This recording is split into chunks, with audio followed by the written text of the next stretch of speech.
శ్రీరామ నవమి సందర్భంగా చిక్కడపల్లి గణేష్ ధ్యాన మందిరం బాబూజీ యూత్ అసోసియేషన్ సంయుక్త ఆధ్వర్యంలో సీతారాముల కళ్యాణ పండుల పండుగగా నిర్వహించారు.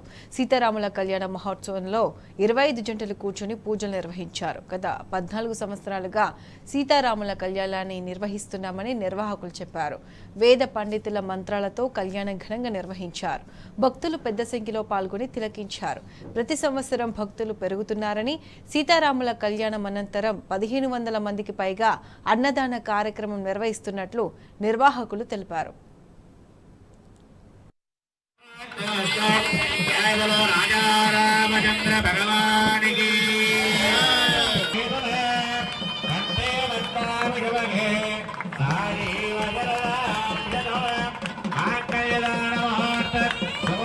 ఈ దేవాలయము భక్తుల ఆధ్వర్యంలో దినదిన అభివృద్ధి చెందుతూ ఈరోజు ఇంత వరకు అభివృద్ధి చెందడానికి కారణం భక్తులు, దాతలు, దేవాలయానికి నిత్యం వచ్చే భక్తులచే ఇంతవరకు అభివృద్ధి చెందడం జరిగింది.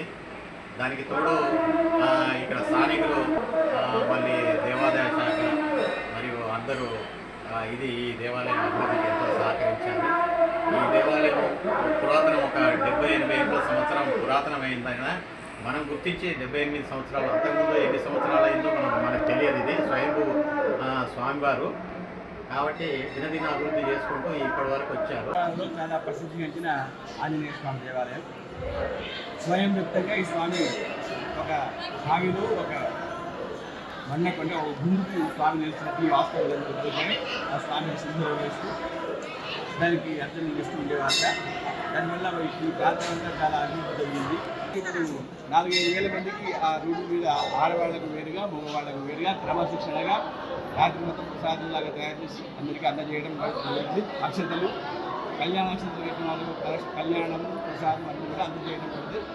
సక్రమంగా క్రమశిక్షణ ఇక్కడ ఉన్న కమ్యూనిటీ భక్తులందరూ కూడా దేవాలయానికి ఎంతో సహకరించి